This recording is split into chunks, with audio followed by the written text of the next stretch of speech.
Hello， 各位好，我是 Revision Lab 修整所的阿修，歡迎來到我的頻道。今天我們要來探討一個極度反直覺，但卻是當前全球市場上最重要的一個現象。各位如果在關注新聞，可能會覺得現在大家好像已經不太談論氣候變遷或環境永續了，媒體上的熱度似乎降到了冰點。但事實上，我們正處於人類歷史上最大規模、速度最快的綠色科技部署期。這是一個非常巨大的反差，對吧？大眾的討論熱度極低，但技術的進步與資金的流動卻創下了歷史新高。為什麼會這樣？那些真正在市場裡砸重金布局的聰明錢，到底看到了什麼我們一般人沒有注意到的現實？今天這集內容，我會帶各位深度拆解斯坦福大學商學院最新的論壇核心觀點，一起看透這場沒有硝煙的經濟與科技革命。讓我們先用一個震撼的數字來開場。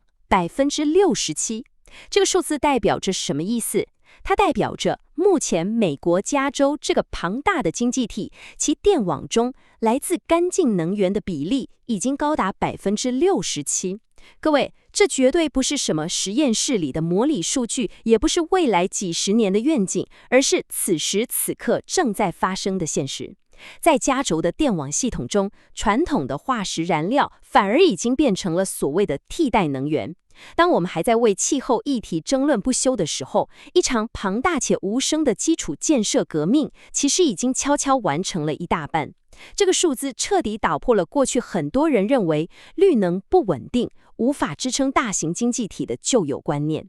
重點來了，為什麼氣候議題的討論熱度降到了歷史低點，但綠色科技的實際應用卻來到了歷史高點？根據史丹福大學 Bill Barnett 教授的長期追蹤分析指出，目前美國社會對於永續發展的公開討論熱度幾乎已經跌回了1980年代以來的最低谷。這背後的原因包含了嚴重的政治兩極化，以及大量的資訊戰與假訊息干擾，導致一般大眾感到嚴重的資訊疲勞。但是經濟的底層邏輯與技術發展的軌跡卻完全沒有受到這種悲觀氛圍的影響。產業界的決策者心裡非常清楚，這早就不是單純的道德問題，而是一場殘酷的技術淘汰戰與成本壓縮戰。那我們就直接進入今天的第一個核心主題。第一幕，經濟系統的瓶頸，也就是資深經濟學家 Bob Litterman 所分析的，我們目前的經濟系統到底出了什麼問題？為什麼說這是一個瓶頸？因為人類目前的經濟系統存在一個致命的缺陷，那就是我們無法為長期的系統性風險正確定價。市場是一個高度追求效率的機器，但如果我們沒有把排放溫室氣體的風險成本算進去，這個市場機制就會變成盲目的。為了讓大家具體了解這個定價失敗有多嚴重，我們來看一個數字：1兆美元。根據國際貨幣基金組織的估算，美國每年給予化石燃料產業的隱性與顯性補貼，大約高達1兆美元。這包含了因為環境破壞、健康成本增加，最終卻有全民買單的外部成本。相對的，大家經常討論的美國降低通膨法案中用於推動綠能的預算，每年大約只有400億美元。1兆美元對上400億美元，這是一個極度不對稱的補貼結構。在這種巨大的扭曲之下，就有產業依然享有極大的不公平優勢。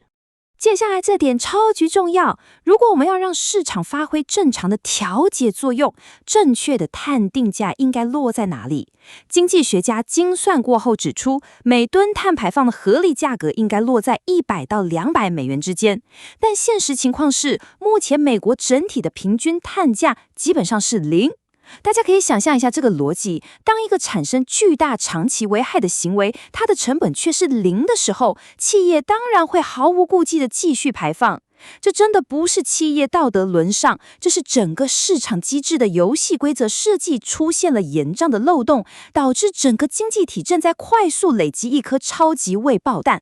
Bob Litterman 曾經說過一句非常精闢的話，他說：商業運作本身不是問題，問題只是它移動得不夠快。其實企業的天職就是針對市場誘因做反應，追求利潤極大化。如果政府沒有制定明確的碳定價，企業自然不會主動增加自己的營運成本去減碳。但世界並沒有停下來等美國解決內部的政治分歧。目前，全球許多國家已經開始組成開放的氣候聯盟，準備實施嚴格的碳邊境稅與法規。如果企業繼續沉浸在這種缺乏碳定價的安逸環境中，未來在全球市場上絕對會面臨極大的競爭劣勢與懲罰性關稅。說到全球市場的競爭，我們必須直視目前的殘酷現實。根據最新的統計數據顯示，中國目前已經佔據了全球乾淨能源投資領域將近90%的份額，剩下的全世界所有國家加起來只佔了10%，這是一個極度驚人的比例。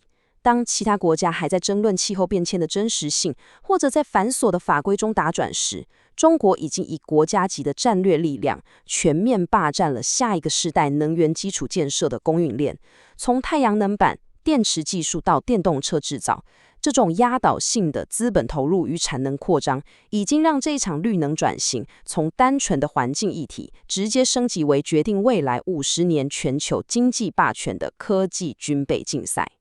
接着，我們把目光轉向美國加州，進入第二幕科技的先鋒，來看看這場正在發生的綠能奇蹟。加州能源委員會主席 David Hochschild 提供了一系列令人振奮的數據。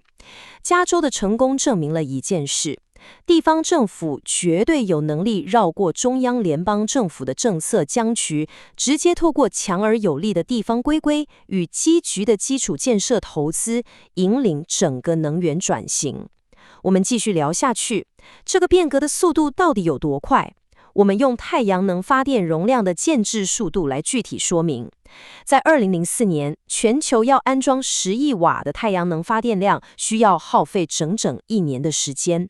到了2000年，這個時間縮短到了1個月；2016年只需要1個星期。而到了2024年，各位知道嗎？全球安裝10億瓦的太陽能，僅僅只需要半天的時間。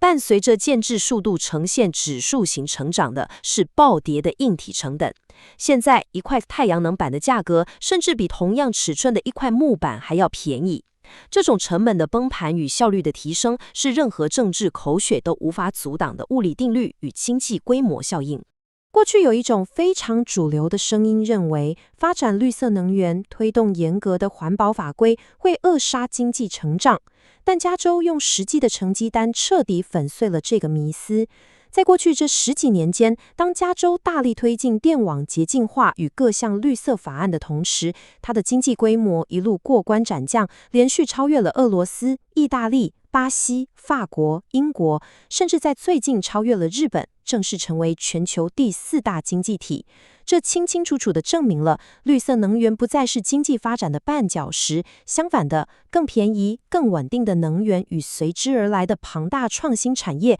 反而是加速經濟成長的超強引擎。如果我們把時間軸拉長，從歷史的宏觀角度來看，現在發生的事情其實並不陌生。回顧19世紀的工業機械化革命，或者20世紀末的數位網絡革命，這些巨大的時代變革，從來都不是由政府先制定出完美的法規後才發生的。歷史上的技術革命，往往都是由無數的企業家、創新者在混亂中打破現狀，用更具破壞性創新的技術取代舊體制。而政府的政策，通常都是在革命發生之後，才急忙趕上來進行事後的合理化與規範。我們現在經歷的21世紀綠能科技革命，完全符合這個歷史規律，它正在政策的滯後與混亂中強勢崛起。但是，這場快速的轉型並非沒有隱憂。我們進入第3幕，被忽視的盲點，來探討生態系統與經濟的底層關係。這裡我們必須回顧一個令人感到非常惋惜的歷史時刻。遠在1979年，當時的美國總統吉米·卡特在白宮屋頂安裝太陽能板時，曾經說過一段話。到了西元2000年，這項設施可能只是一件歷史的奇聞，或者它將是我們所展開過最偉大的冒險。這句話點出了一個殘酷的事實：我們人類浪費了整整40多年的寶貴時間。如果我們當年就開始運用複利的威力，持續投資綠色科技，我們現在根本不需要面對如此急迫的氣候危機與經濟陣痛。延遲行動的代價遠比我們想象的還要高昂無數倍。史丹佛大學永續發展學院的 Maxine Burkett 教授提出了一個非常深刻的警告：我們絕對不能僅僅把環境議題簡化為碳排放的計算，或者單純的道德呼籲。他強調，企業目前面臨着3個深藏不露的致命風險：生物多樣性的喪失、環境正義的反撲，以及供應鏈的極度脆弱。各位可以想象一下這個邏輯。假設你是全球最大的咖啡豆收購商，如果氣候變遷導致特定地區的蜜蜂數量銳減，花粉無法順利傳播，你的咖啡豆產量就會瞬間崩盤。沒有健康的自然環境，就絕對沒有穩定的經濟產出。此外，過去企業習慣將高污染產業設立在所謂的犧牲區來降低成本。這種忽視弱勢社群生存權益的做法，未來必定會面臨巨額的法律訴訟與嚴苛的社會抵制，這些都將成為企業財務報表上無法承受的巨大負債。簡單整理一下剛剛的內容，我們前面談了政策的失靈、科技的爆發以及隱藏的生態風險，這已經是一場由成本主導的經濟實戰。所以，我們進入第4幕。實務面的行動策略，這是一份提供給企業與投資人的實戰指南。